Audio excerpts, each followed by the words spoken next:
company bought a photocopier for 150,000 on the 1st of July 2022.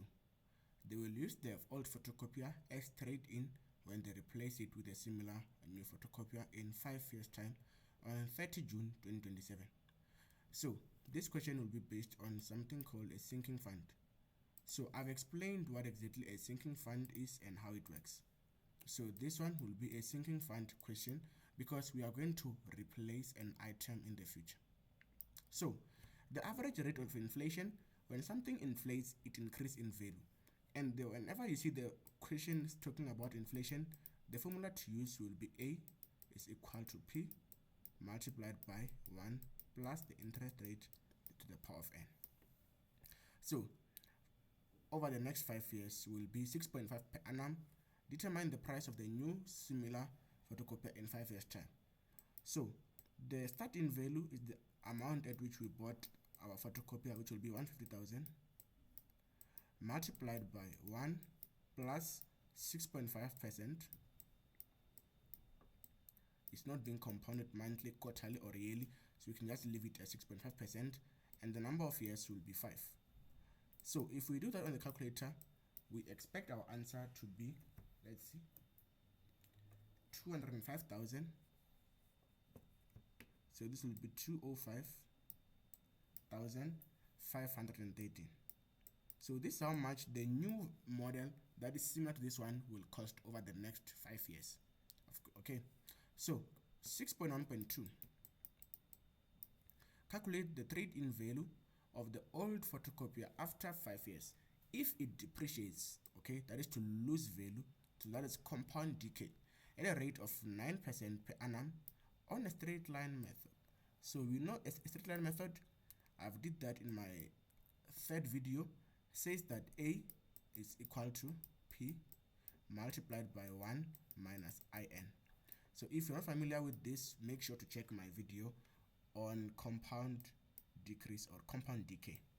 So P is the money at which the initial amount, okay, this will be 150,000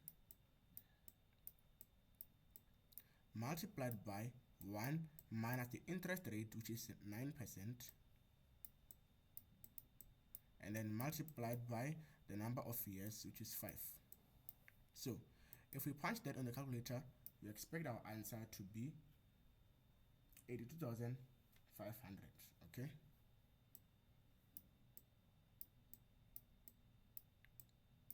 so the most focus of this lesson, the last question.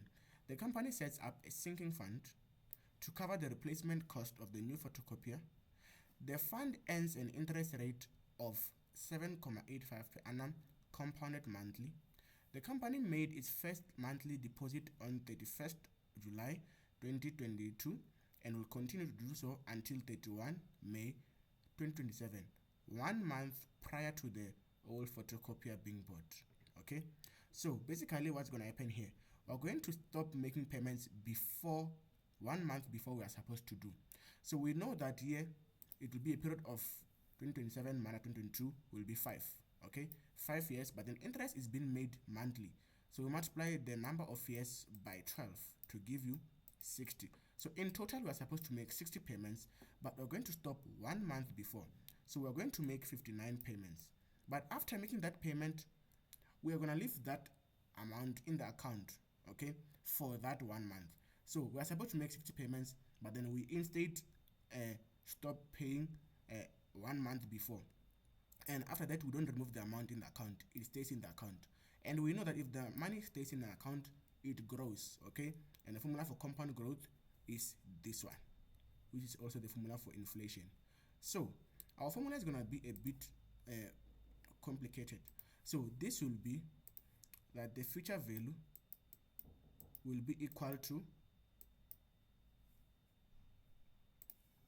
so will be equal to x multiplied by 1 plus the interest, the power of n, minus 1 divided by the interest rate. But this will be the future value of the account on after 59 payments, right? So after that, it's going to stay in the account, and that money that we saved, which is the future value, will now gain interest for 1 month, the amount at which it stayed in the account. Okay, so if it doesn't make sense, check my video on future values. So this one is the initial amount, so this part here is the future value. Okay, is the amount which we'll have after 59 payments. It's given by the amount which I've circled here, but then that amount will now stay in the account and it will grow for how long? For 1 month. So that's why we are compounding that amount, we are making it grow. Okay, so what is our future value in this case? We know that future value is equal to sinking fund, right? So we want the amount which we must have, the amount which we must save. So what am I gonna do? I have the new model which cost 205,513, and I want this model. Okay, but what I'm gonna do is I'm gonna sell my current old photocopier which cost 82,500, and then the money that I get, I'm gonna add it towards the money that I must save, I'm gonna subtract it from this one. It's like already I've got 82,500 and I'm supposed to save 205,513.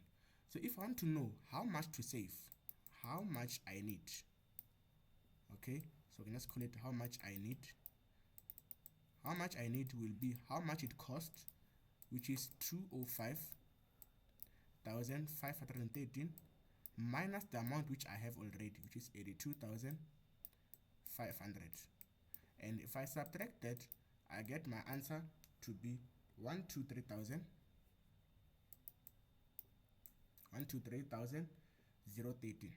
So in other means, if you check my video on sinking fund, I've told you that I want to buy a new model, but instead I'm gonna sell the old model and I'm gonna use the money that is remaining. That's the one I'm gonna save. Okay, so already I must save 205,000, but then already I've got 82,000. How much do I need to save? Well, I'm just gonna subtract the new and the old, and I said with the mnemonic SNO, which says that sinking fund is equal to the new value minus old value. Okay, so this amount here will be our future value. And then now we are solving for x, number of payments. Okay, and I love simplifying the formula before I plug in the values. So how am I going to simplify this? Because it's like this: fv is equal to x multiplied by 1 plus the interest rate to the power of n minus 1, and then it gains interest, that is 1 plus I to the power of n divided by the interest rate. So I want to make x the subject, right? So I'm gonna multiply like this, cross multiply, and then after that I divide by the whole of this big bracket. So in other words, x at the end will be equal to fv times I, so it's fv multiplied by I divided by 1 plus I to the power of n minus 1 multiplied by 1 plus I to the power of n. Okay, so the future value is how much? Is 123,013. That is the sinking fund account. Okay, so it's 123,013 multiplied by the interest rate. Interest rate, they said, is 7.85%. Okay, so this is gonna be 7.85%. So remember that we must divide it by 12 because it's being compounded monthly, right? And then I'm gonna divide by 1 plus 7.85%. Also divide that by 12 to the power of 59, because I'm gonna make 59 payments, right? I'm supposed to make 60, but I'm gonna stop 1 month before, so I'm gonna make 59 payments, and then this is the amount. This will be the future value after 59 amounts. Okay, so this part over here will be the future value after 59 payments, and then this amount will continue to grow in the account for 1 month. So it's gonna grow via the compound growth. The formula for compound growth says that A is equal to P multiplied by 1 plus I to the power of n, right? So this will be our future value amount, which is I highlighted in blue, and then I'm gonna add this bracket to it. That's what I did over here, you see. So I'm gonna add this bracket to it. So this bracket will be 1 plus the interest rate 7.85% divided by 12, and for a period of 1 month, because it's gonna grow that interest for a period of 1 month. Okay, and then if we do that all on the calculator, let's see how much we get. So it's 123,013.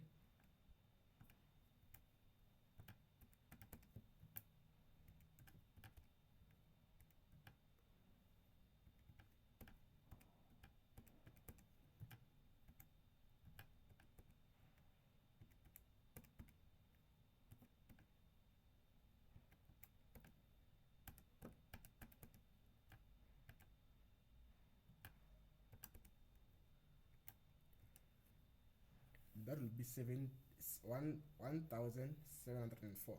Okay, so it will be 1,704 comma 01. So that is the monthly payments which I'm supposed to make for me to be able to save towards buying this old vehicle. So just to repeat what I've said a bit.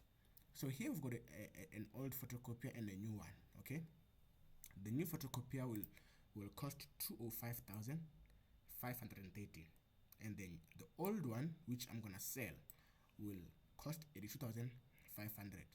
And I must know how much I have to save.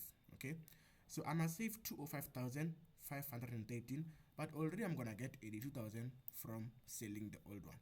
So how much do I have to save? Well, I'm gonna subtract 82,500.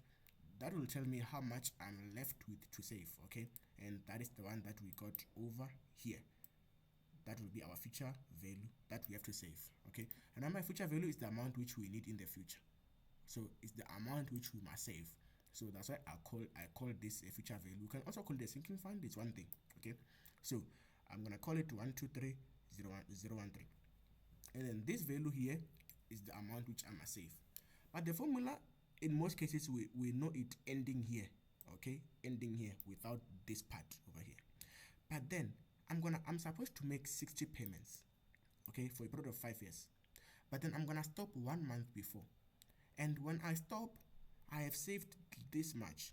But then this amount which I have saved will stay in the account for 1 month, and when the money stays in the account, it gains interest.